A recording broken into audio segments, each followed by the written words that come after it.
Estar aquí en esta importante conferencia sobre prevención del cáncer de mama.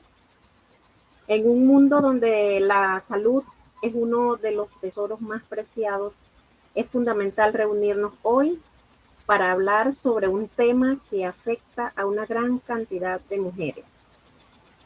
En el día de hoy tenemos el gusto de presentar al doctor Toribio Gómez, médico ortopeda, administrador de gestión de negocios con énfasis en marketing, administrador de servicios de salud, con maestría en docencia superior, más de 7 años de experiencia en docencia universitaria, en ciencias de la salud, tanto en licenciatura como en maestría.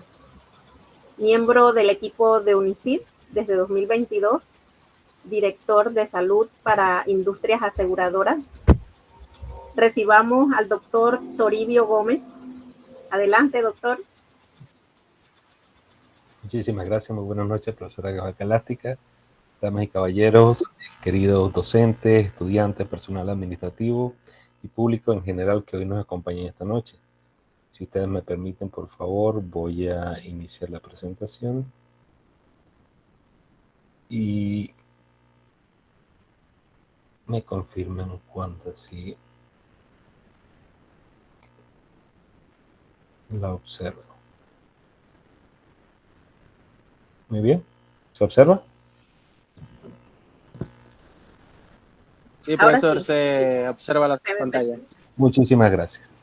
Si bien es un orgullo para mí representar a UNICID en esta noche como docente en Ciencias de la Salud, también me hago acompañar de mis queridos estudiantes y compañeros de Universidad Santander, porque cuento con su asistencia como estudiantes de licenciatura en Radiología e Imágenes para la materia de comunicación en salud. Entonces, la prevención es parte de nuestras estrategias de comunicación en salud. Y gracias una vez más a UNICID por abrirme sus puertas y permitirme brindar información de calidad y actualización para la comunidad en general. Entonces, revisamos, tocamos y de esta manera vamos a prevenir y vamos a cuidar nuestra salud, ¿cierto?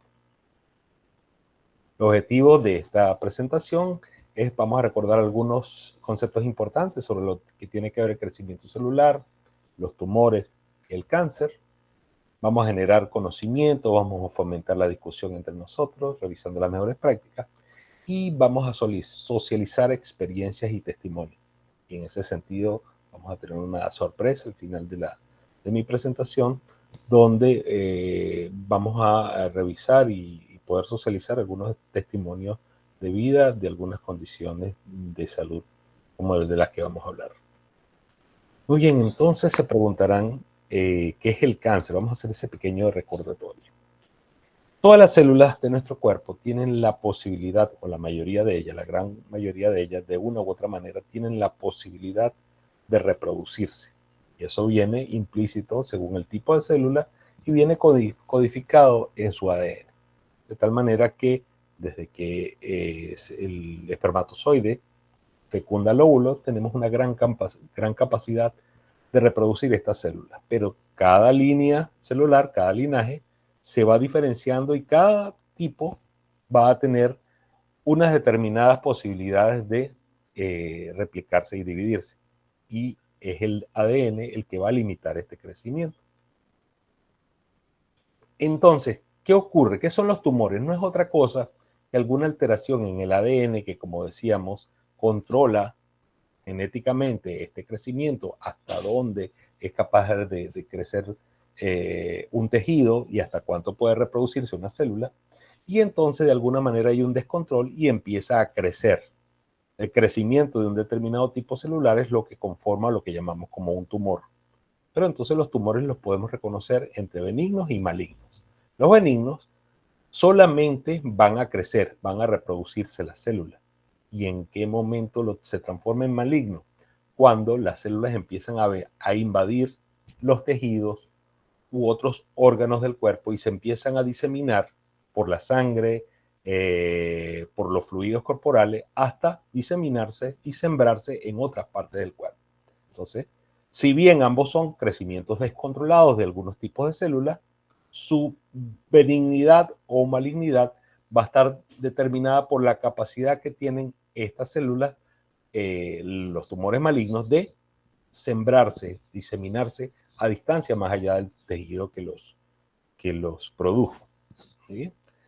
Dentro de los factores que se asocian a este crecimiento celular desordenado y maligno están factores ambientales, y bien lo conocen nuestros queridos compañeros estudiantes de la materia de epidemiología ocupacional, ¿no es cierto? Que hay algunos factores ambientales, incluso laborales, que están asociados a la aparición de ciertos tipos de cáncer, por ejemplo, el asbesto, las radiaciones ionizantes y no ionizantes para mis compañeros de radiología, exposición al sol para los melanomas, pero adicionalmente hay algunos otros factores genéticos que pueden ser la mutación de ciertos genes, ciertas áreas de los cromosomas, o la activación o desactivación de algunos genes que actúan como factores protectores, que controlan el crecimiento celular.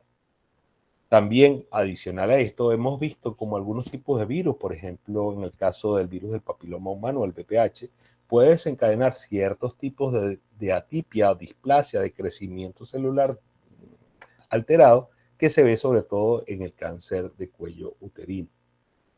También algunos tipos de cáncer de hígado pueden estar asociados a algunos tipos de virus como la hepatitis B y la hepatitis C. También observamos, desde el punto de vista genético, que si estudiamos el árbol familiar de una persona que está sufriendo una condición de este tipo, podemos verificar en su árbol familiar que algunos familiares o algunos tipos de cáncer, perdón, pueden relacionarse con determinado patrón genético. No es menos sabido que, por ejemplo, el cáncer de mama, para algunos tipos de ellos hay algunos tipos de genes o algunos tipos de marcadores de estos tumores que tienen una mayor preponderancia o una mayor replicación o expresión en algunas familias, ¿no? Y al detectar en algún tipo de persona un tipo de este cáncer, se busca, inclusive se trata profilácticamente, o sea, antes que se desarrolle cáncer, algunos de los miembros de su familia. Dentro de los tumores más frecuentes tenemos a nivel mundial, y para ambos sexos tenemos laringe, faringe, el esófago, el estómago, la próstata, pulmón, mama, el área del colorectal y el útero, además de la piel. ¿Y qué tienen en común todos estos órganos? Que tienen una capacidad de replicarse bastante grande, o sea que su recambio celular, la manera que ellos se reproducen de manera general en el día a día es bastante grande. Entonces tienen una mayor posibilidad de que este crecimiento en determinado momento se torne anormal y pueda producir alguna malignidad. Revisando este artículo de un grupo en la India, que hicieron una revisión global a través de la incidencia del cáncer de mama, evaluando algunos factores de riesgo y algunas medidas preventivas, nos permite revisar que a nivel mundial, fíjense cómo es la distribución entre la incidencia que es el número de casos nuevos que ocurren cada año, y la mortalidad por diferentes tipos de cáncer. Entonces, todos estos casos, esto es en relación a nivel mundial. Y vemos cómo tanto el cáncer de mama, que lo vemos acá en rosa, como el cáncer de próstata, que lo vemos acá un poco verde, representan algunos de los tipos más importantes. Sin embargo, no son los únicos. Vemos también como el pulmón, colorectal, cáncer de cuello uterino, esófago y tiroides también tienen una importancia capital en lo que es la incidencia, los números de casos nuevos cada año. Y vemos que dentro de la mortalidad, el cáncer de pulmón es uno de los que tiene mayor incidencia, mayor mortalidad. Esto se asocia también a algunas prácticas no saludables, como el uso del tabaco, algunas exposiciones laborales, etc. ¿no? Pero entonces, ¿qué nos llama la atención de este cuadro así como lo vemos? Vemos que hay diferentes tipos de cáncer, diferentes partes del cuerpo, y algunas de estas partes del cuerpo pueden ser accedidas por nosotros a través de un autoexamen, ¿no es cierto? O a través de un facultativo, de un especialista, de un médico, que a través de lo más básico, como puede ser un laboratorio o una parte del examen físico, puede detectar rápidamente estos cánceres aún en sus etapas más tempranas. Y ellos son el cáncer de mama y el cáncer de próstata. Por eso es tan importante que hablemos de ellos en esta noche y particularmente el cáncer de mama. Entonces, en primer lugar, cuando tenemos una persona con una lesión, ¿verdad? Alguna tumoración, que puede ser en cualquier parte del cuerpo, tenemos que analizar cuál es su historia clínica, qué edad tiene, en qué trabaja, qué tipo de factores ambientales ha estado expuesto. Habíamos hablado del tema de los virus.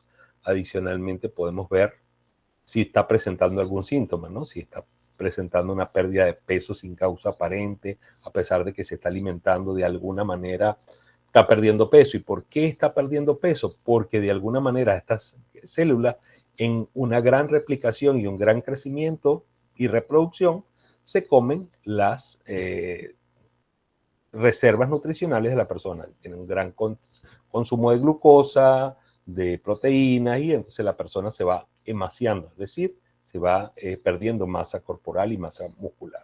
También puede haber cambios en los hábitos intestinales, no solamente diarrea, sino también puede haber estreñimiento o cambios en la forma de las evacuaciones.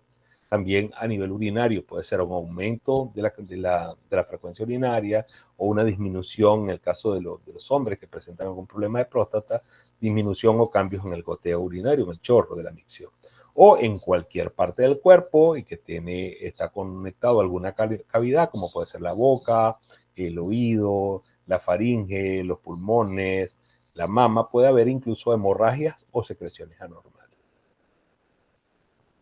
La detección y el diagnóstico, propiamente dice, se hace a través de una patología. ¿Qué es la patología? Es el estudio microscópico de un corte de un tejido que se tomó a través de una biopsia, ¿no? Esa persona que se le diagnosticó una determinada área tumoral, se lleva a cirugía y se toma una muestra de ese tejido. Ese tejido se analiza al microscopio y se le hacen algunas tinciones especiales para identificar qué tipo de tumoración es, ¿no es cierto?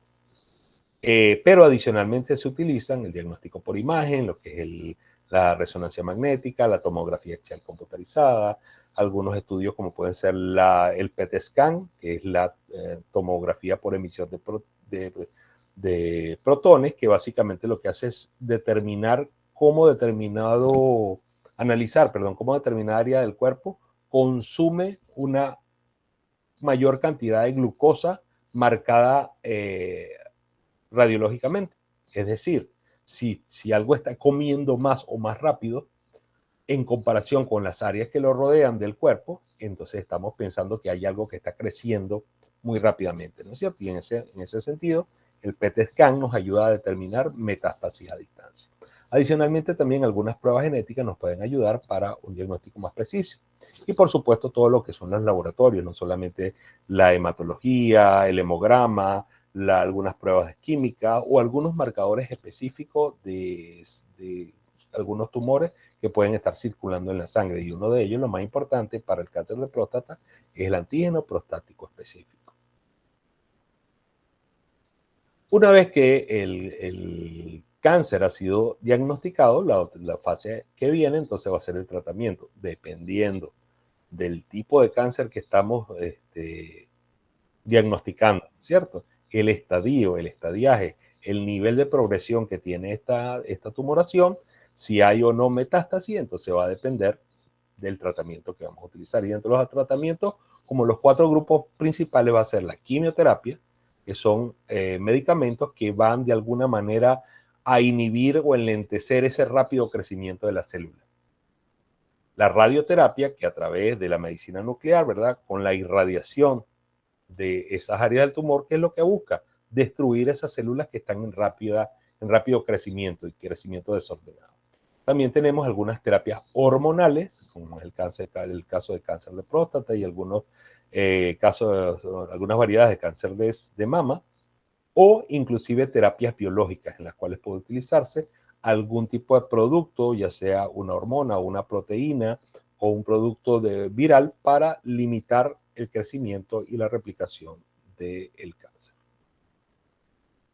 Entonces tenemos pues el tratamiento bioral, que es importante, algunos medicamentos en cuanto a la quimioterapia, y también pueden utilizarse algunas pruebas genéticas para determinar cómo se va a comportar ese cáncer una vez que lo hemos diagnosticado. Pueden haber distintos tipos de un mismo subtipos, perdón, de un tipo principal de cáncer. En el caso de mama pueden haber determinados receptores o determinados patrones genéticos que pueden hacer que ese cáncer en particular sea más sensible a uno u otro tratamiento. Y esto es muy importante en el tiempo moderno porque también los medicamentos, la misma quimioterapia, también se va haciendo como a la medida. O sea, hay medicamentos que responden más, el paciente responde más a esos medicamentos, evitando la replicación y aumentando la sobrevida, pero quizás a otro tipo de tumor, aunque sea la misma parte del cuerpo, si no tiene esas características genéticas, pues quizás no le va a hacer tanto efecto. De tal manera que es por eso tan importante la determinación de lo que es el genotipo, o sea, las características genéticas de esas células que particularmente están creciendo. Dentro del cáncer de mama, que es una de las razones por las cuales estamos acá esta noche, hablar un poco de cáncer de mama, cáncer de próstata, porque si se recordaban aquella gráfica donde hablamos anteriormente, donde había un círculo con diferentes tipos de cáncer y sus diferentes incidencias y grados de mortalidad, ¿qué nos llama la atención? Que la mama, así como la piel, es fácilmente abordable por nosotros mismos, por la dama, inclusive por el caballero, porque también tienen que hacerse su examen de mama cada cierto tiempo, o sea, estar pendientes si aún los caballeros, si hay algún tipo de pelota, induración, si hay dolor. Y por eso es tan importante, porque podemos a través de un autoexamen detectar cualquier lesión por pequeña que parezca. Y evidentemente también el cáncer de próstata, porque a través de una prueba de sangre, como lo es el PSA, y una consulta regular al urólogo, el médico puede determinar a través de la palpación de la característica de la próstata si estamos en presencia o no de una posible tumoración que pudiera estar escondiendo un cáncer de próstata. ¿Y por qué es tan importante el cáncer de mama en lo que hablamos hoy? Porque es la primera causa de muerte de las mujeres en la República de Panamá. Solamente en esta hermosa república mueren alrededor de 3.000 personas, 3.000 mujeres cada año por esta condición, teniendo aproximadamente 8.500 de casos nuevos cada año. Lo que nos permite observar, según las cifras de Contraloría y el MINSA, que aproximadamente el 80% de las personas logra una sobrevida a los 5 años cuando este cáncer se detecta y se trata en un estadio temprano. Ya ven entonces por qué es tan importante el autoexamen y la palpación y el conocimiento de nuestras mamas, porque si detectamos un cambio muy temprano, a través del autoexamen, la mamografía y el ultrasonido, por supuesto vamos a tener una mejor respuesta a los posibles tratamientos. Cada año sufren de cáncer o mueren 2.3 millones de mujeres en todo el mundo. Entonces, habla del impacto global de esta terrible condición, pero a su vez le da la importancia a este efecto o a esta estructura, a esta metodología de la prevención como arma de la atención primaria en salud para asegurar la sobrevida.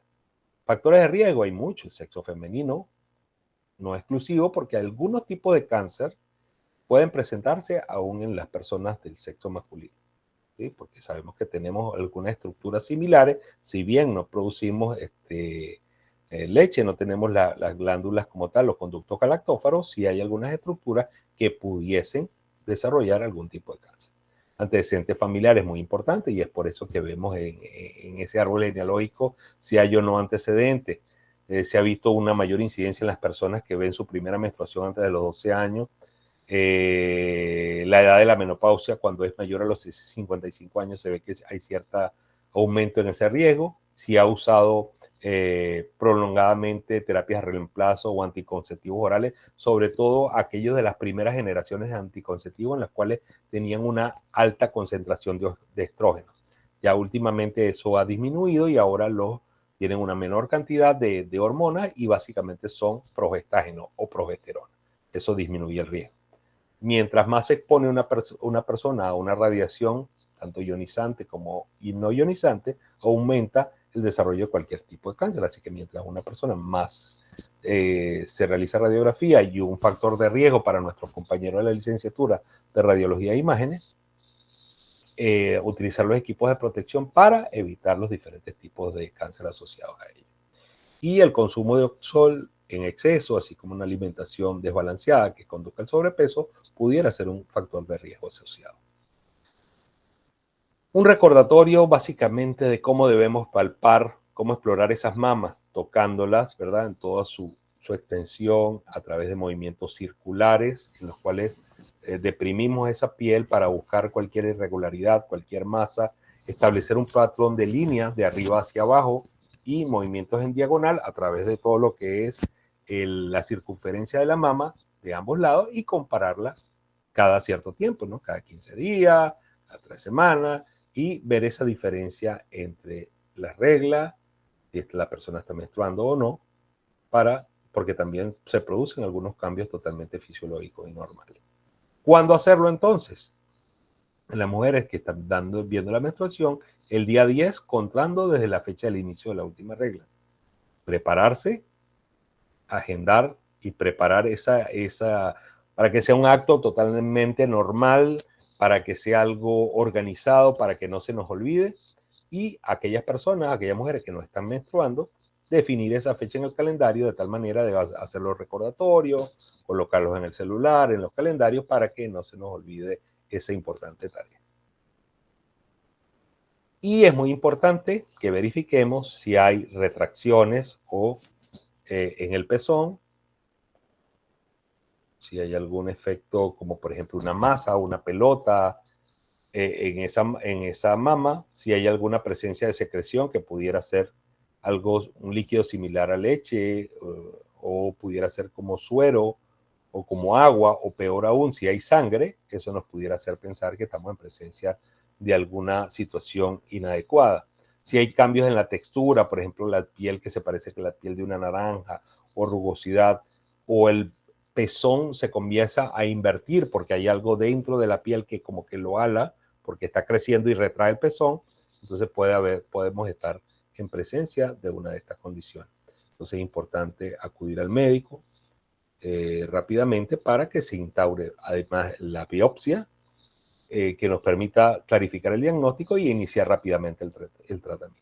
La mamografía es algo fundamental y muy importante que debe estar en todo control médico periódico, debe compararse con los resultados previos que se realiza cada año, de tal manera que el mismo médico, el mismo equipo de radiología pueda comparar estos estudios para verificar si ha habido o se ha desarrollado algún pequeño cambio.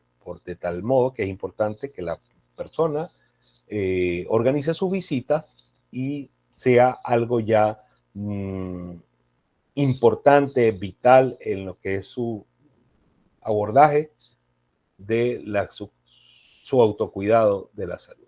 ¿Sí? Entonces, recordar y compartir esta información. Mucha de esta información que hemos socializado en la tarde de hoy, la noche de hoy, ya ustedes la conocían. Simplemente recordarlo, pero así como lo recordamos, lo compartimos. ¿Qué es? De una manera de resumen, todas las células de nuestro cuerpo tienen la capacidad de reproducirse en una u otra manera. Algunas de estas células pueden empezar a desarrollarse, a crecer muy rápidamente y descontroladamente y entonces formar un tumor. Si ese tumor permite que algunas células se desplacen, se vayan esas células que están creciendo y se vayan a otra parte del cuerpo y empiecen a crecer ahí, entonces eso es lo que se llama una metástasis. La metástasis entonces es lo que va compitiendo con el riego sanguíneo, con los nutrientes de los otros tejidos y es lo que pone en peligro la vida de la persona. Pero ¿qué es importante de todo esto? Que en muchos de los cánceres que les hablé, de los tumores, tenemos la posibilidad como individuos, como sociedad, como comunidad y como sistema de salud de detectarlas de manera temprana. Y en ese sentido, pues iniciar mucho más rápido el tratamiento y aumentar no solamente la cantidad de años, sino la calidad de vida que estas luchadoras van a compartir con nosotros. Muchísimas gracias por su amable atención. Quedo atento a sus preguntas y la participación de nuestra compañera. Muchas gracias. Sí, muchísimas gracias, doctor. Le animamos a los asistentes durante la conferencia, pueden escribir sus preguntas en el chat, ya que al final le vamos a estar haciendo al doctor saber todas las preguntas y las incógnitas que tienen en estos momentos. Juntos podemos fortalecer nuestra determinación de prevenir el cáncer de mama y ofrecer apoyo a quienes luchan contra esta enfermedad. En el día de hoy nos acompaña la licenciada Lisette Lescano, periodista de profesión. Posee una maestría en periodismo ejecutivo y 2 posgrados, uno en recursos humanos y otro en docencia superior. Es esposa, madre de 3 hijos. Ella es paciente de cáncer de mama desde octubre de 2018. En estos momentos recibe quimioterapia en el Instituto Oncológico Nacional. Le damos la bienvenida a la licenciada Lescano, quien aceptó compartir con nosotros su testimonio como paciente de cáncer, de la enfermedad que hoy, gracias a los adelantos científicos y tecnológicos, no es sinónimo de muerte, sino de lucha. Muchas gracias por estar aquí. Adelante, licenciada. Sí, muy buenas noches. Quiero agradecer esta invitación que me han dado y la oportunidad para compartir mi testimonio. Soy paciente de cáncer, como bien lo dijo usted, desde octubre del 2018. O sea que en este mes de octubre cumplo 5 años, casualmente, de ser paciente. Mi historia es una historia larga. Empecé con un enrojecimiento en la mama izquierda y luego se fueron presentando otros síntomas como dolor y ardor. Como ven aquí, traté de compartirle algunas imágenes de lo que he vivido en este recorrido de 5 años. Cuando se presentan estos síntomas, y le digo por qué, de repente pueden imaginarse por qué demoré tanto en acudir al médico. Realmente no fue que demoré en recurrir a una asistencia médica, sino que yo soy paciente también con una enfermedad fibroquística. ¿Qué quiere decir eso? Que tenía múltiples quistes en ambas mamas. Entonces siempre que iba al ginecólogo, él me decía, bueno, pero eso es normal, son quistes benignos porque ya me habían operado varias veces de esa misma mama, que es la mama izquierda, la mama afectada. Y bueno, lo dejaban pasar, me hacía el Papa Nicolau, palpaba las mamas, no pasaba nada. Pero ocurre que un buen día, después del periodo, casualmente, la mama izquierda comenzó a hincharse, comenzó a verse roja y la piel empezó a cambiar, tal como decía el doctor Toribio hace unos momentos. Entonces ya me asusté, volví a buscar ayuda médica y en una de esas consultas entonces empezaron a hacerme, me mandaron para un cirujano, pero yo me atendía en el Seguro Social. Ustedes saben cómo son las citas, muy demoradas. Entonces, ante esa situación que se presentaba, yo acudí a urgencias. En urgencias me hacen una serie de chequeos que incluían ultrasonido. Con ese ultrasonido, el médico que me atendió me dijo, lo que veo aquí no es bueno, así que te voy a recomendar una biopsia, y me refirió para la especializada. Fui recibida en la especializada el 6 de octubre, lo recuerdo muy bien, y pasé una noche en la sala de espera. No había camas. Recuerdo que no había ni en ese momento, imagínense, 5 años, no había ni medicamentos, que cuando subí a sala, que me iban a hacer la biopsia, las compañeras de sala, que eran como 4 o 5 personas, una de ellas paciente de cáncer de colon, que ya la habían operado en esa misma sala, nos decíamos unas a otras, no hay ni pastillas para el dolor. Hay que avisarle a los familiares que si te van a operar, si te van a hacer algo, traigan algo para el dolor. Imagínense en el susto que teníamos todos y que tenía yo al verme en esa situación. Pero bueno, Dios es muy grande y en esa sala de cirugía de mujeres, recuerdo bien que estuve hospitalizada una semana. Allí me practicaron un CAT, gracias a Dios, después de haberme hecho la biopsia del seno, me hicieron dos, una con Turcut y el otro no sé cuál era el procedimiento, pero con unas agujas enormes que yo jamás había visto. Y desde allí empezó mi historia, ¿no? Una lucha permanente ante el temor, la incertidumbre y bueno, fue una situación complicada porque uno no espera encontrarse de buenas a primera con una situación similar que impacta tanto en la vida de nosotros como seres humanos, sobre todo como mujer, como esposa, como madre que tenemos y como profesional. O sea, es una situación muy compleja. Entonces, estando allí toda la semana, el director de cirugía me dice, bueno, aquí el resultado de la biopsia demorará entre 15 y 20 días, así que te voy a dar salida, usted se va a su casa. Mientras tanto, me medicó para el dolor y la inflamación. Creo que me dieron diclofenac. Pero cuando me hicieron la biopsia, que fue bastante dolorosa, sangré, todo eso, sí me aplicaron tramadol. Y eso me ayudó pues a sobrellevar el dolor.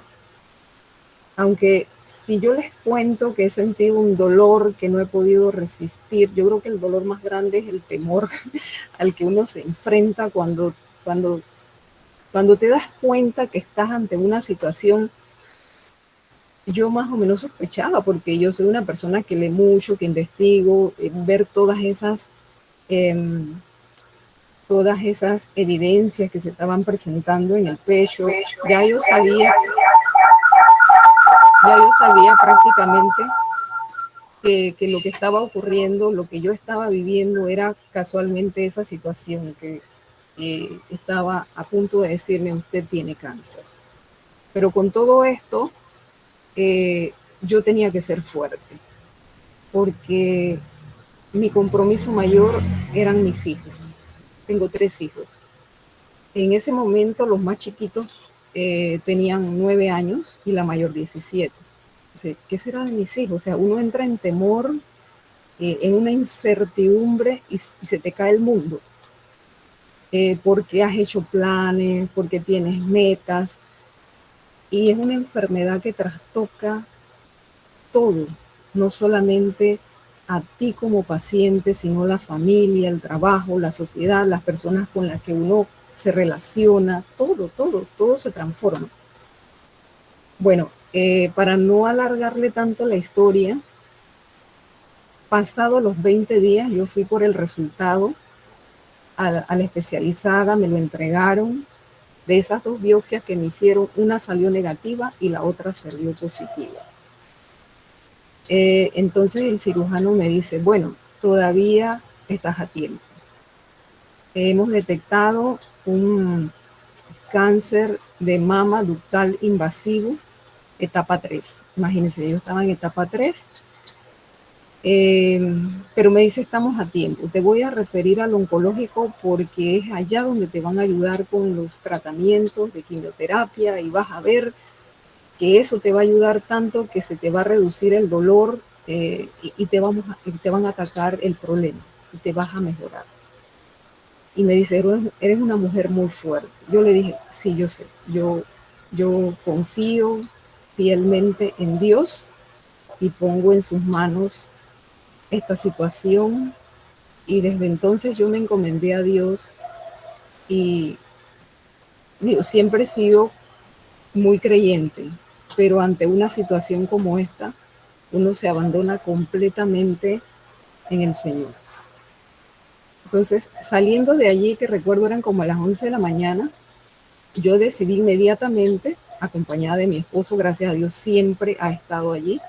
Y eso ha sido de vital importancia para mí porque ha sido mi soporte en todo momento. Me dice, bueno, vamos enseguida. Nos fuimos al oncológico, llegamos allá como a las 2 de la tarde, creo, y creo que solamente se reciben a las personas que van a iniciar el proceso hasta las 3 de la tarde. Y bueno, llegué a tiempo. Ese mismo día me llenaron toda la cuadrícula, yo empecé a recibir citas, porque me agendaron citas, y comencé todo este proceso. Eso fue en octubre, como finales de octubre. Para los primeros días de noviembre ya yo tenía mi primera cita con el cirujano, con una oncóloga, con medicina general, y me agendaron muchas citas. Bueno, el primero que me atendió fue el cirujano, y lo primero que me dijo al verme, examinarme, palparme, recibir la minilla fue, este tumor está grande, ya la piel estaba a punto de abrirse tal como lo ven en la diapositiva. El área afectada fue el pecho izquierdo y un lateral interno, y ya empezaba a surtir un efecto mucho más grande, porque a medida que pasaba el tiempo se me iba complicando eso. Entonces me dice, vamos primero que te vea el oncólogo porque no puedo operar así. Ese tumor hay que reducirlo para poder operar. Y así fue, me recibió una oncóloga. Miren, yo agradezco inmensamente todo el apoyo, los tratamientos, las citas y todo lo que he recibido del Instituto Oncológico Nacional. De verdad que es un hospital que, a pesar de las carencias y de la imagen tan deteriorada que tiene físicamente, hay gente con mucho corazón, todos, desde la persona que limpia, los médicos, es una atención increíble. Realmente yo he logrado sentir en el hospital como una segunda casa, donde tú llegas y tú encuentras gente que te entiende, que te atiende, que te trata, y eso es muy importante.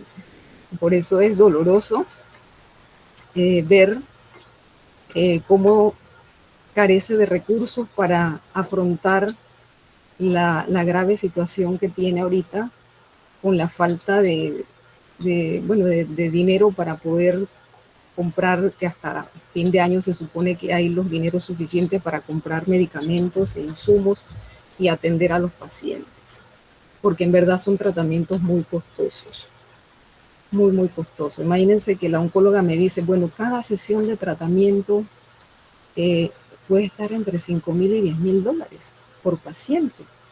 Imagínense pacientes como yo, que hice metástasis, y vuelvo al punto, cuando me atiende la oncóloga, me recibió muy bien, me ordenó mis tratamientos, quimioterapia roja.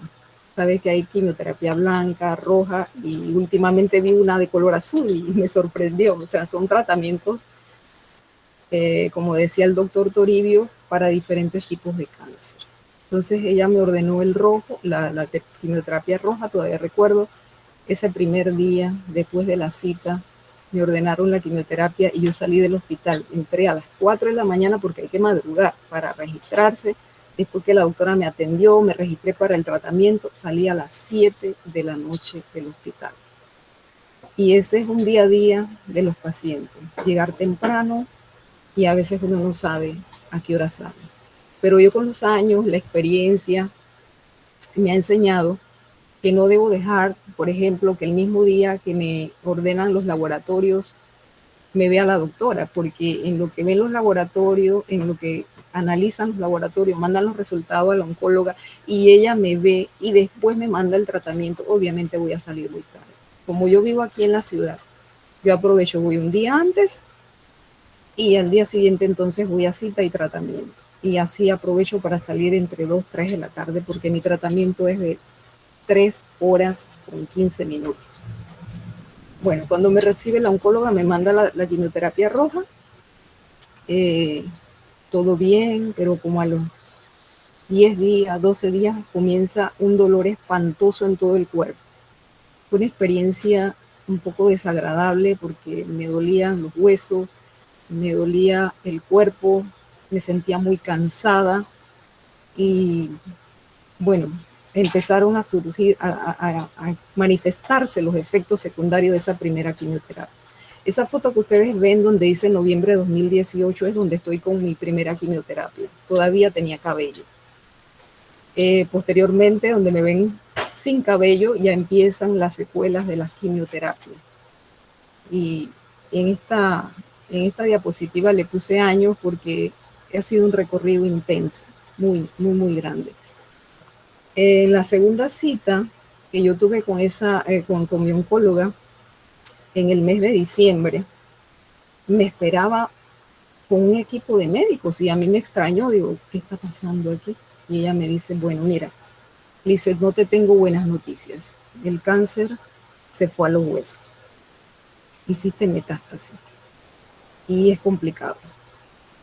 O sea que del seno que me estaban tratando, cuando me hicieron el CAT, descubrieron que yo tenía lesiones en el cráneo, tenía lesiones en la columna, en el fémur, en el pubis, en las caderas, y la doctora me estaba relatando lo que estaba pasando conmigo y tenía lágrimas en los ojos. Y yo mirándola, escuchándola, congelada, pero al mismo tiempo con una intensidad enorme estaba rezando por dentro y diciendo, Señor, tú eres más grande, tú lo puedes todo, tú puedes sanarme.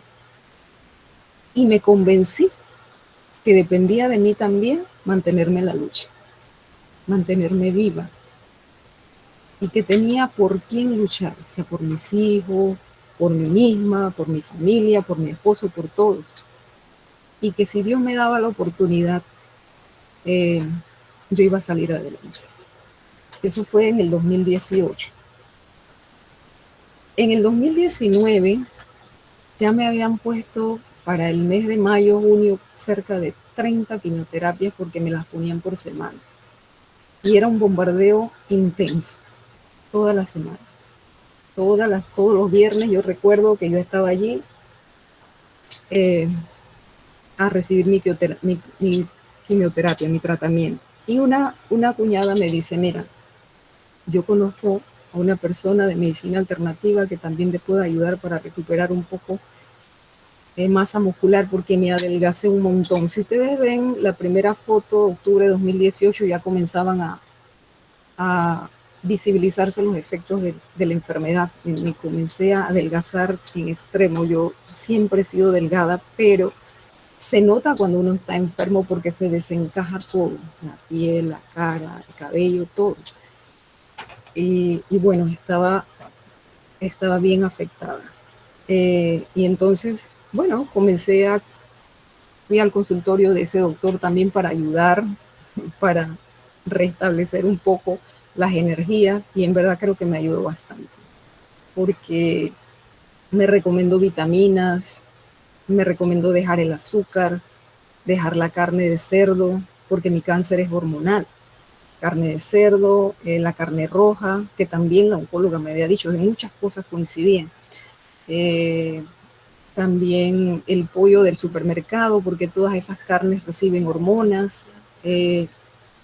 Y bueno, sobrellevando la enfermedad entre la parte oncológica con el Instituto Oncológico Nacional y el médico de medicina alternativa, yo creo que sobreviví.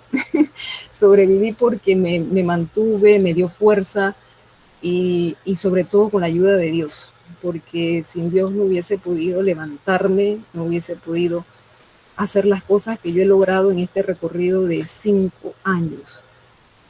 ¿Por qué han sido 5 años? Bueno, en el 2018, después de haber terminado esas 30 sesiones, la doctora decidió pasarme a un tratamiento con trastuzumab. Trastuzumab es un tratamiento que se aplica mediante una inyección en las piernas. Y así estuve, y con tamoxifeno durante 1 año. Pasado ese año, en el 2019, se pudo controlar tanto el cáncer que en el 2020 la doctora lleva mi caso a junta médica del hospital y deciden darme una oportunidad. esa oportunidad era extraerme el tumor del pecho, porque ya el resto de las lesiones habían desaparecido. Solamente me quedaba una pequeña lesión en la columna, y entonces deciden operarme, y en esta lámina, en esta diapositiva, muestro la mastectomía radical que me hacen en diciembre del 2020. Severa, una cirugía enorme. Yo no tenía idea de la magnitud de la cantidad de puntos que me iban a tomar, y perdonen que les comparta esto, pero lo hago para crear conciencia de todo lo que podemos evitar, de todo lo que pueden evitar hombres y mujeres, porque el cáncer de mama, como decía el doctor, se manifiesta en hombres, y he visto cantidad de hombres con esta afección que también han sido operados. No a este nivel, porque quizás a ellos no sé si le sacan los ganglios, pero a las mujeres, pues, este tipo de cirugía, que es mastectomía radical, me extrajeron 12 ganglios, pero gracias a Dios, después del tratamiento y con toda la ayuda y los cambios que tuve que hacer en mi vida, desde la alimentación saludable, ejercicio, descanso, y la ayuda espiritual, que fue muy importante, y comenzar a retomar mi vida, empoderarme de nuevo, porque no me podía dejar caer. Gracias a Dios, con esa cirugía, el cirujano me dice: mira, los ganglios están limpios, los bordes están limpios, y eso es bueno para usted.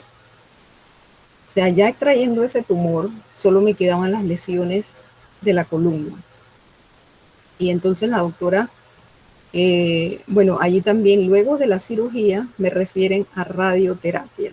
Radioterapia es otro proceso, como le explicaba el doctor, que se aplica como para quemar cualquier célula que quede en el área afectada.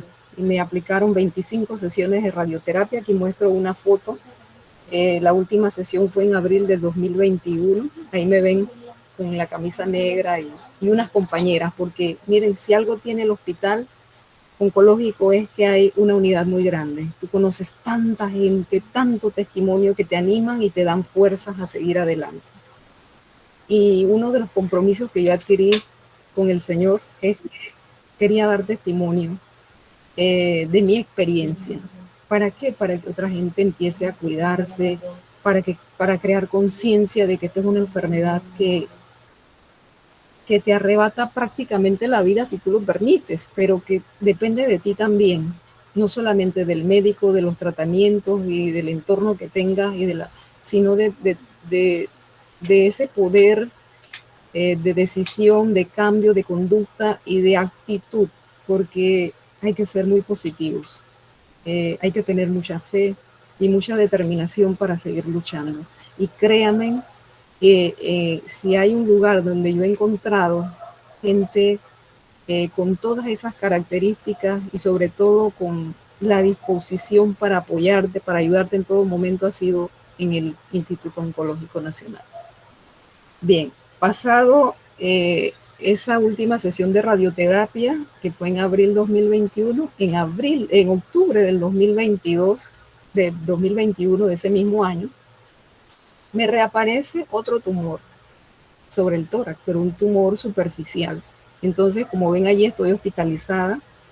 Me hospitalizan en el oncológico, me hacen otra biopsia, y resulta que el mismo tipo de cáncer se había alojado sobre la parte superficial del tórax.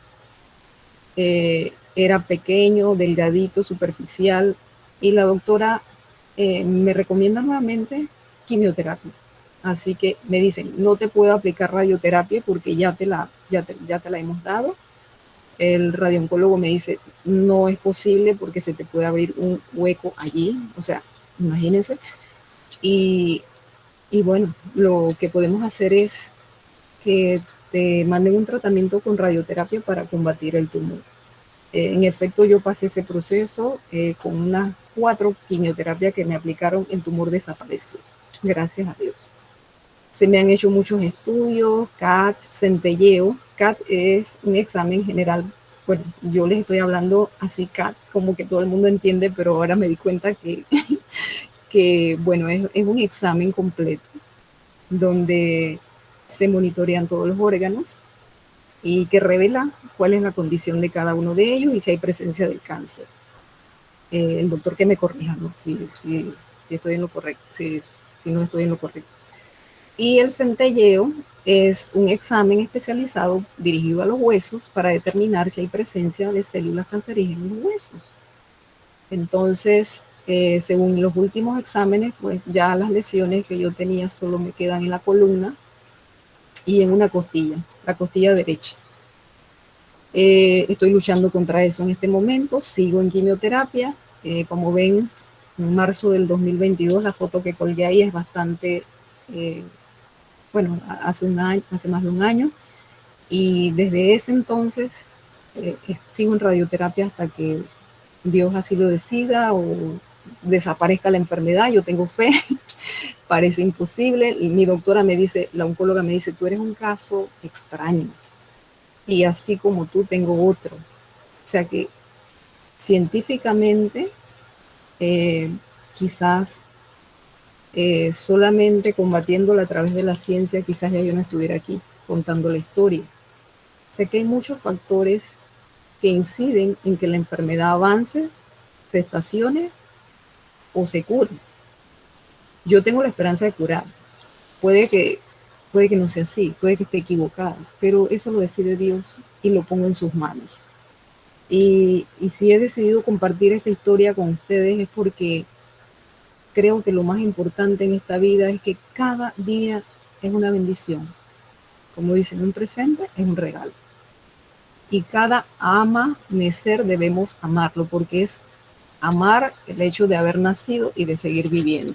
Entonces, para mí el cáncer no es sinónimo de muerte. Y eso lo aprendí hace varios años, cuando yo entré como paciente al Instituto Oncológico Nacional, donde me tocó y me ha tocado y sigo viendo casos muy crudos de cáncer, que no solamente son de mama, sino cabeza y cuello, colorectal, pero los que uno puede ver a simple vista, por ejemplo, cabeza y cuello, me ha tocado ver personas con cosas muy impresionantes, con cáncer de piel, y yo solo digo, Señor, ten misericordia de nosotros, porque cuando vemos esas afecciones en otras personas que sufren y que la verdad que el cáncer,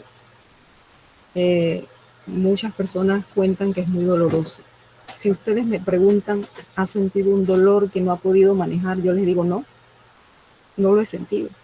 A pesar de que yo tengo un estadio 4, yo no he llegado a sentir un dolor que no pueda tolerar, gracias a Dios. Y yo trato de no pensar que tengo la enfermedad.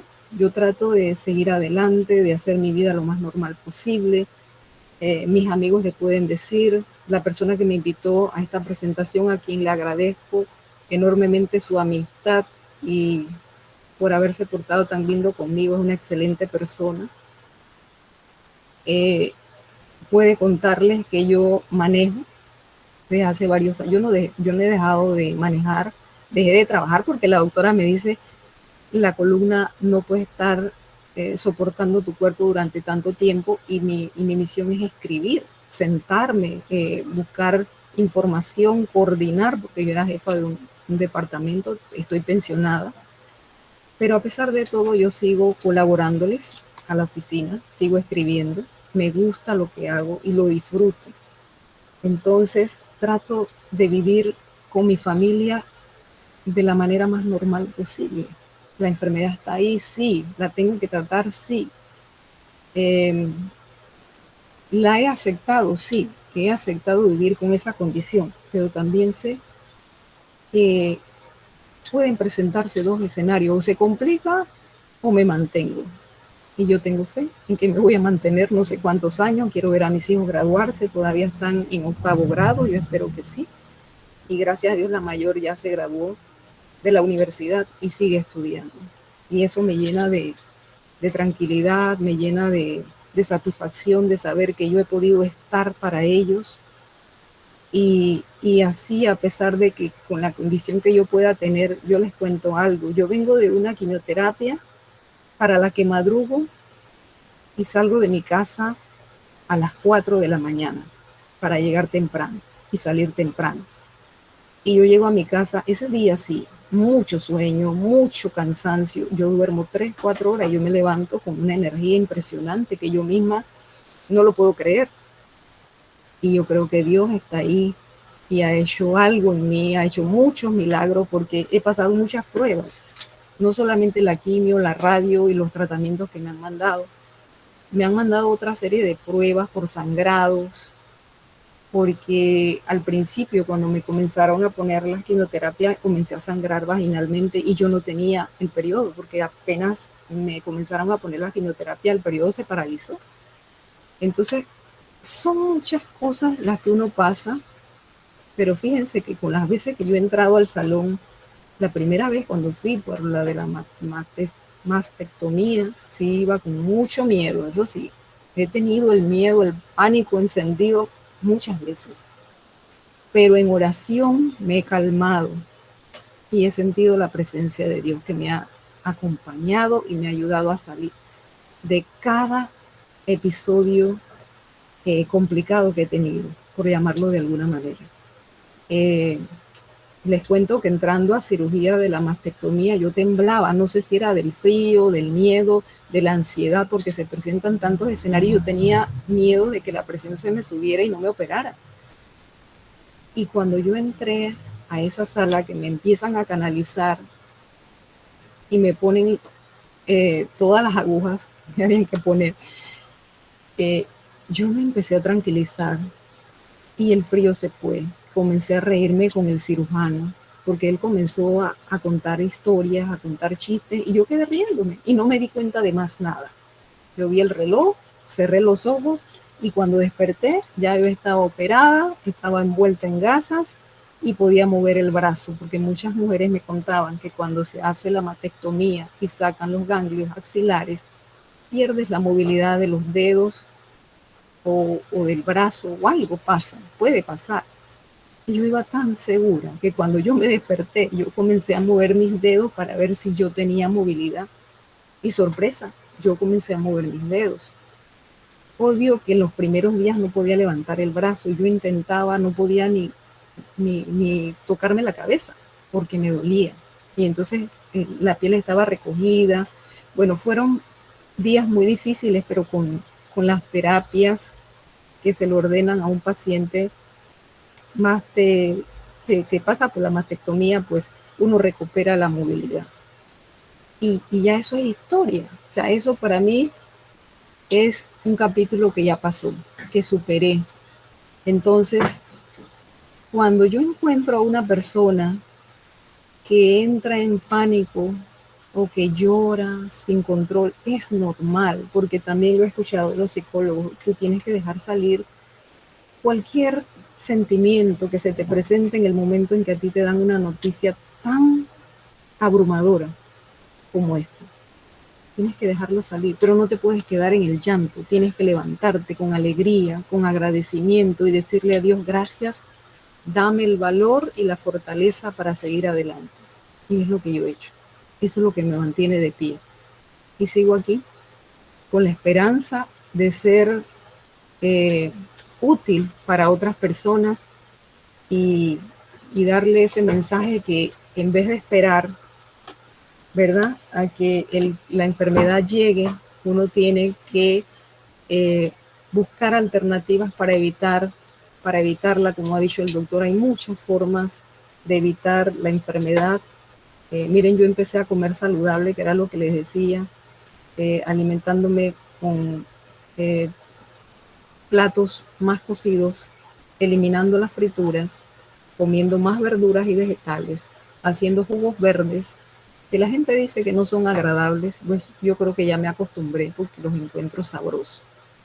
Un jugo de pepino, manzana, brócoli, apio, lo que sea verde, me ha ayudado mucho. Eso me da mucha energía. Y otra de las cosas que me han recomendado y se lo comparto, que sé que ustedes están sanos, gracias a Dios, pero que les puede servir, es que consuman pescado, pero que tengan escamas. ¿Por qué? Porque las escamas protegen de los contaminantes del mar. Eso me lo dijo un doctor y todavía me acuerdo cada vez que voy a comprar un pescado, que sean pescados azules o blancos y que tengan escamas, porque son los más sanos. He practicado mucho el descanso, como le muestro en esta foto, no soy yo, es otra persona, y haciendo ejercicio, ya sea caminando en el parque. Últimamente no he podido ir, saben cuáles son las circunstancias que tenemos en este país.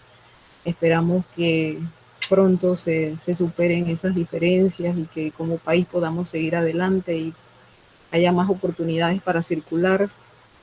Y bueno, tenemos el derecho a protestar, pero también el derecho a tener una mejor calidad de vida. Como les contaba, el apoyo familiar es muy importante, el apoyo de la familia, de los amigos, y nada más gratificante, más satisfactorio sentir que tu familia te ama, que te da un abrazo, que te impulsa a seguir adelante, que te ayuda en todo momento. Al principio uno pasa por una etapa en la que no quieres hacer nada, en que te cansas, en la que te quieres rendir, pero todas esas cosas se van superando. Y la familia es muy importante. ¿Por qué? Porque te pueden ayudar, pero no te pueden cargar. Y eso es algo que yo he practicado en mi casa. O sea, yo todavía puedo hacer muchas cosas. Puedo incluso hacer quehaceres del hogar. Y yo me he propuesto no sentarme, no acostarme, sino sentirme activa, sentirme útil. A pesar de que esté pensionada, poquito a poco yo voy haciendo actividades y me he mantenido escribiendo y bueno, estoy aquí gracias a Dios. Entonces quiero terminar esta presentación con esta frase que la escuché hace poco y me pareció interesante. Tócate para que no te toque. Esto se refiere al autoexamen, que se practique en el autoexamen, tal como lo dijo el doctor, en las fechas indicadas, de manera más seguida, para ir monitoreando cómo están, para que puedan vigilar, ir al médico si se sienten algo, no esperen, vayan tan pronto se sientan cualquier síntoma de esto. Miren que al principio la doctora cuando me recibió me dice, bueno, ¿tú fumas? ¿Tomas alcohol? Y tienes cáncer, casos de cáncer en la familia. Yo no cumplía con nada de eso, pero sí confieso, no tenía una buena dieta, porque me encantan las frituras, que las he dejado en el pasado. Yo comía mucha fritura, me gustaba mucho la mantequilla, el pan, el café con leche. No les estoy diciendo que eso les va a afectar a ustedes, pero yo comía muchas frituras y yo creo que esa forma de alimentarme no era la más indicada por la rapidez en el desayuno. Uno prepara cosas así.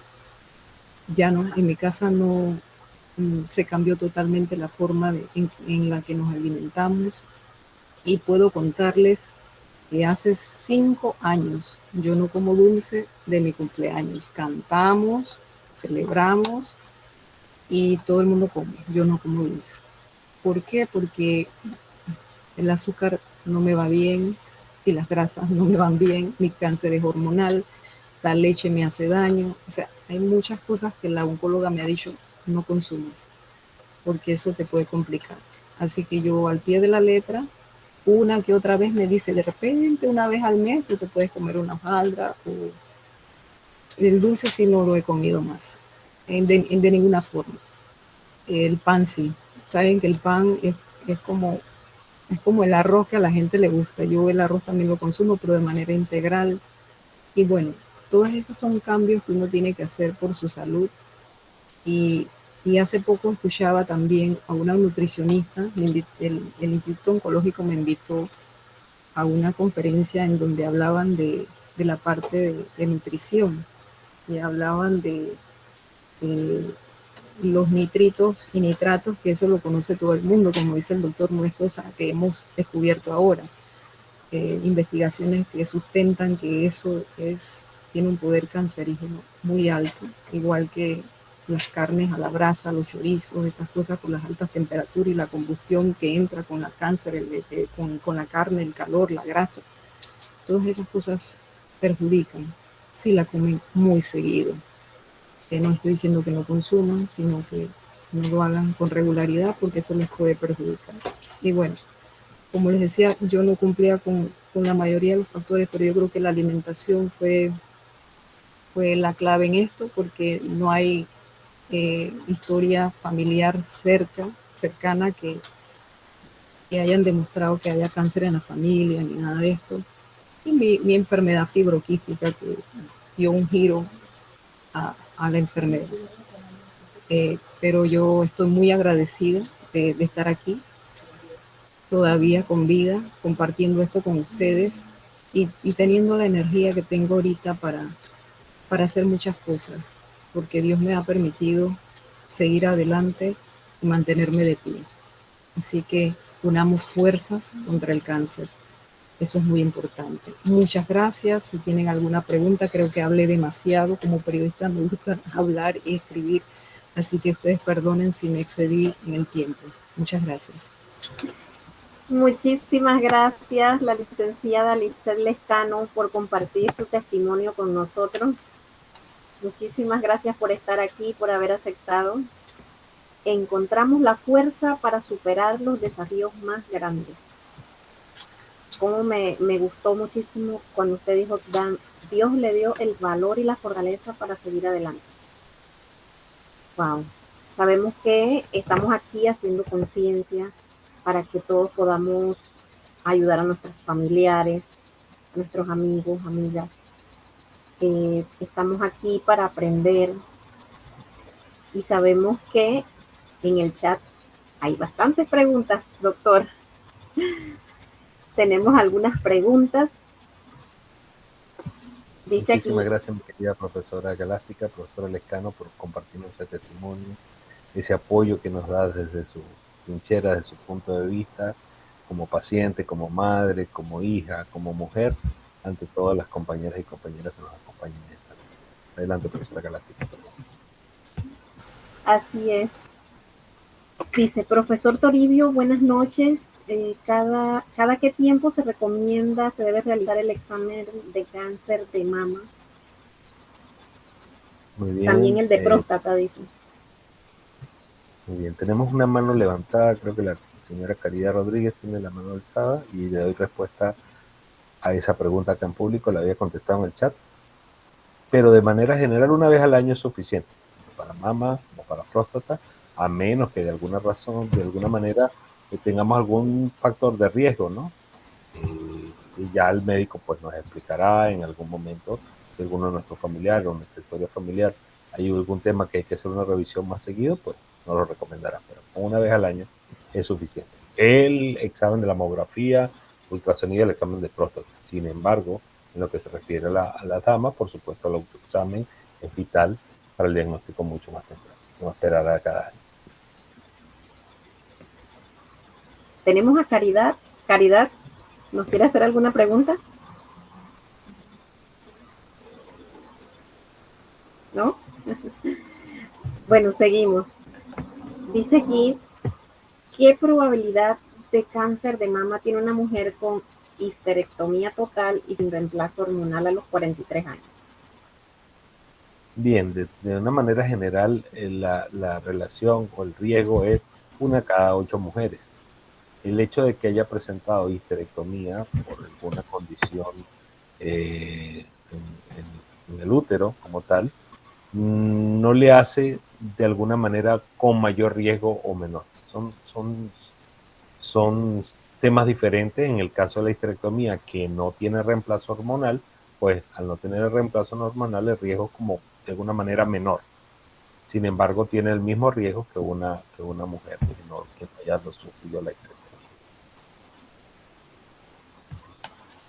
¿Hay alguna manito levantada? Profesora Zoraida. Adelante. Sí, muy buenas noches a todos. Mi pregunta es la siguiente. Si yo tomo anticonceptivo y tengo a una persona que no toma anticonceptivo, a una amiga que no toma anticonceptivo, ¿las dos estaríamos en el mismo riesgo de poder en algún momento tener cáncer de mama? Y la respuesta al momento actual es sí. en la lámina veíamos que había un riesgo mayor en personas con anticonceptivos orales, que tomaban anticonceptivos orales, pero este riesgo se vio en el pasado cuando se hicieron estudios retrospectivos. ¿Y qué ocurre en ese momento? La concentración de estrógenos en estos anticonceptivos era mucho más alta de la que está presente ahora. Así que relativamente es similar. Pero estamos hablando de anticonceptivos orales, pero aquellos anticonceptivos que son inyectables también tienen el Tiene mismo el mismo riesgo. riesgo porque están en base a progestágeno y la progesterona no se ha visto que tenga una relación de este tipo. Muchas gracias. Muchísimas Tenemos gracias. por aquí a Melissa. Profesora Melissa. Buenas noches, doctor. Yo tengo Hashimoto, también tengo ovario poliquístico, diabetes y tuve un infarto hace 8 años. Yo sufro de que con mis ovarios no dejaba de ovular y tenía constantes sangrados que no se detenían, y la única forma fue con anticonceptivos permanentes. O sea, yo no tengo periodo ahorita, yo tengo 35 años y todos los días tomo, por lo menos estoy tomando Seracete, que fue como lo único que pudieron parar lo que es las hemorragias, ya que no me podía operar. Eso no sé si con el tiempo tenga más repercusiones. Siempre me ha dado temor el tema del cáncer, porque sé que las personas que toman anticonceptivos tienen más propensa, entonces yo no lo dejo de tomar, o sea, todos los días lo tomo, claro, sin parar. Ahí es muy importante que tiene un tema de una hemorragia que le puede conducir a una complicación, y por otro lado estos desarreglos que pueden hacer no solamente alterar su vida reproductiva para un futuro, sino que adicionalmente un quiste de ovario maltratado pudiese en determinado momento desencadenar hacia un tipo de tumoración del ovario, ¿no es cierto? Así que es más importante que tomen en este caso el tratamiento para este tema. Y simplemente someterse como cualquier otra dama a su seguimiento ginecológico y su chequeo anual con su mamografía. Gracias. Gracias, licenciada.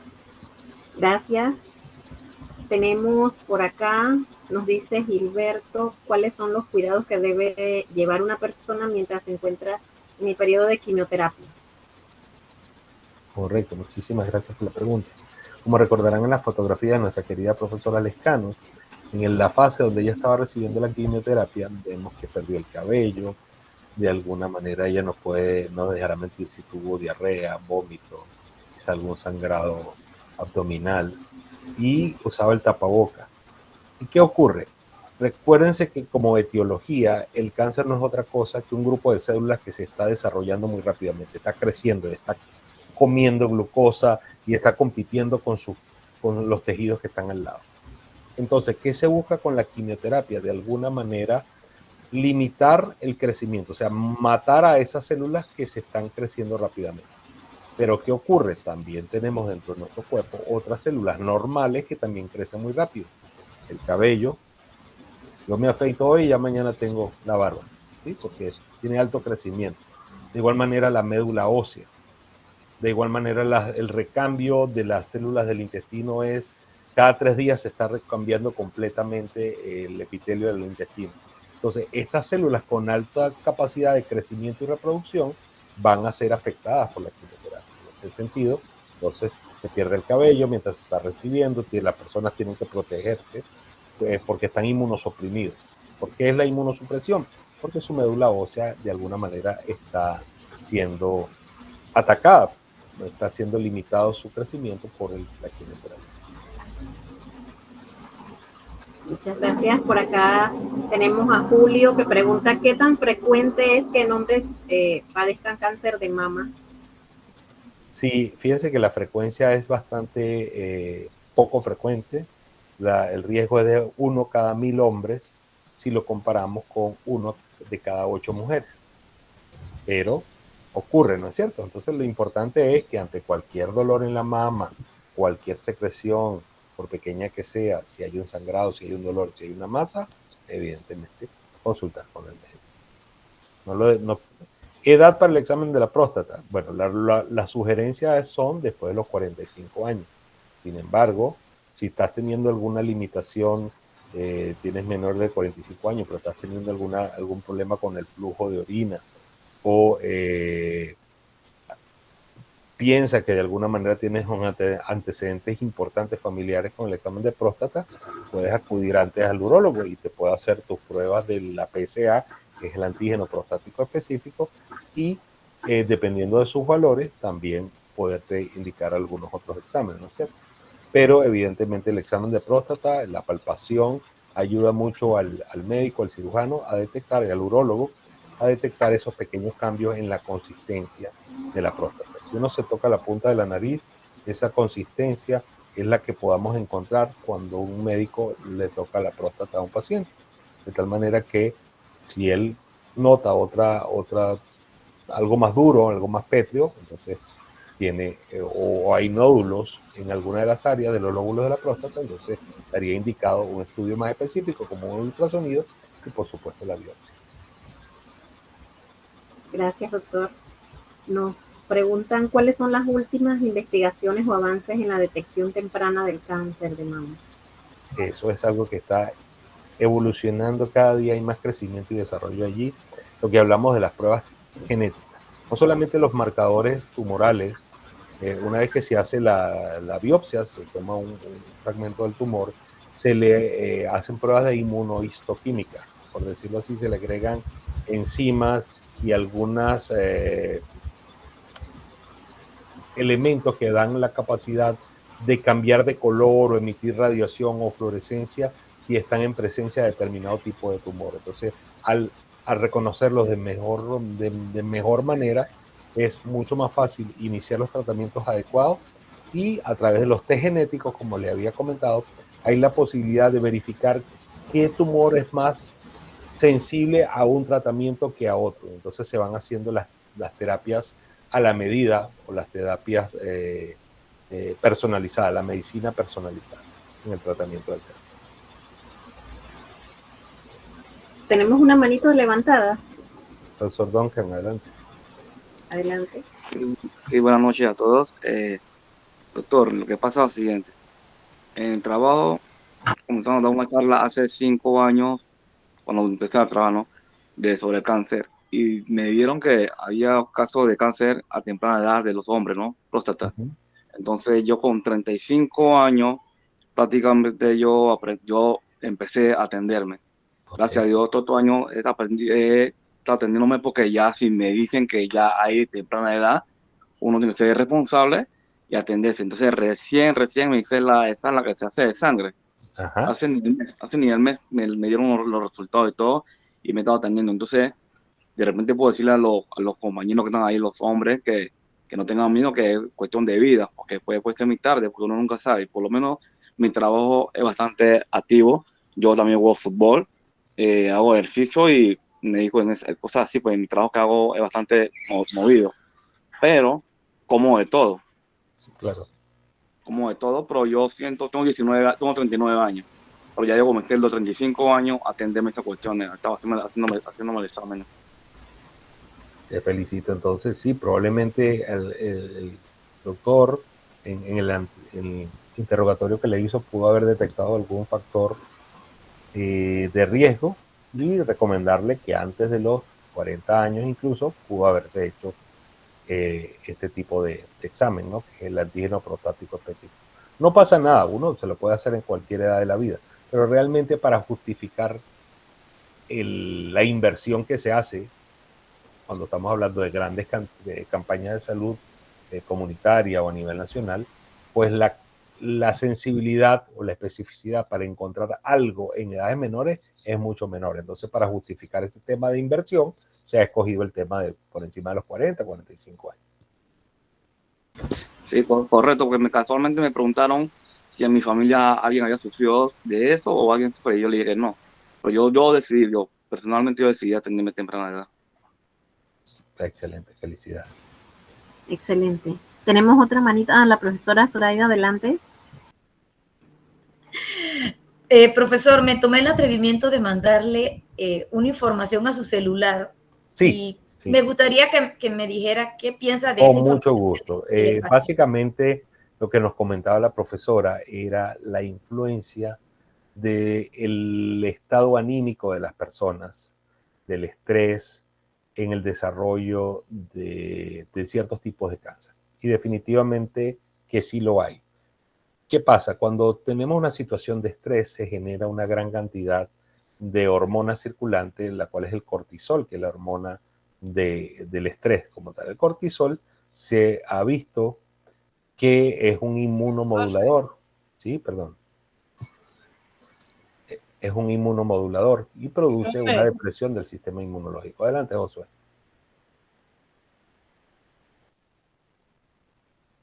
De tal manera que hay una parte de la medicina, una especialización, que es la psiconeuroinmunología y también la psiconeurooncología. Y es la parte que estudia todos los efectos que pueden tener diferentes estados emocionales, que algunas veces son conscientes, pero muchas veces no lo son, en el desarrollo de diversos tipos de cáncer.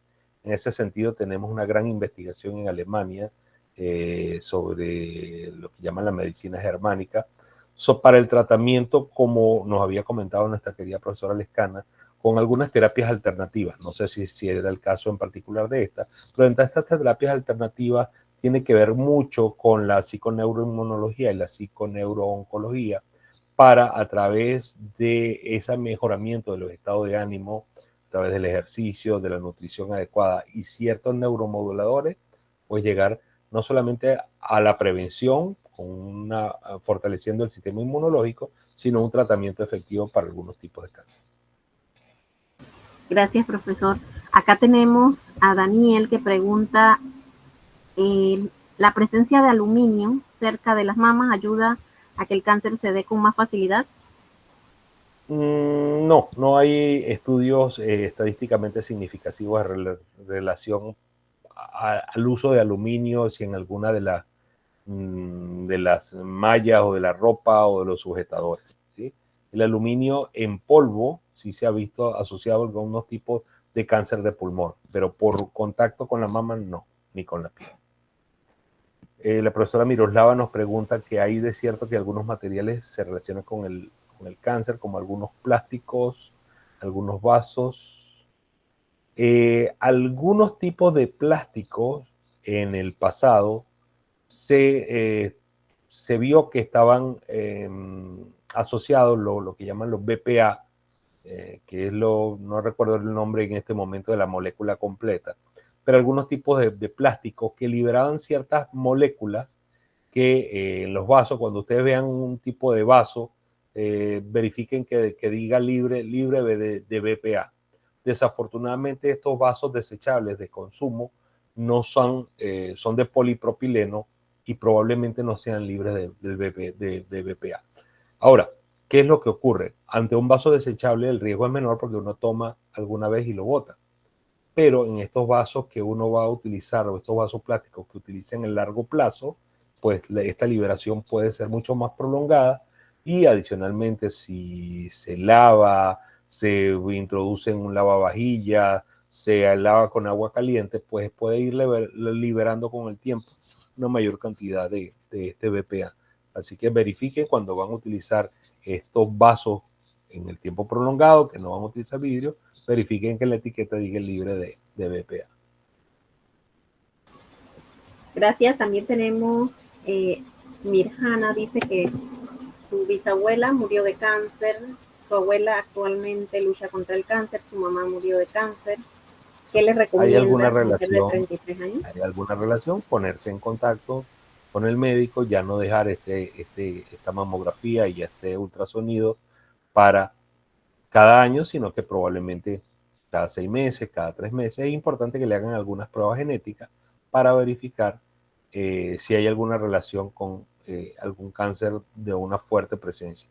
En algunos casos se ha visto, no sabe si cabe en el caso de Angelina Jolie, que se hizo una mastectomía bilateral porque evidentemente su influencia genética era muy grande y ella no quería tener el riesgo de desarrollar cáncer. Pero eso no es una recomendación que le podemos dar a toda la persona, sino en vista de cuál sea el nivel del riesgo según diferentes tipos de cáncer, porque no necesariamente en la misma familia haya sido el mismo tipo, puede ser un papilar, un ductal en otro tipo de persona y no necesariamente está en relación.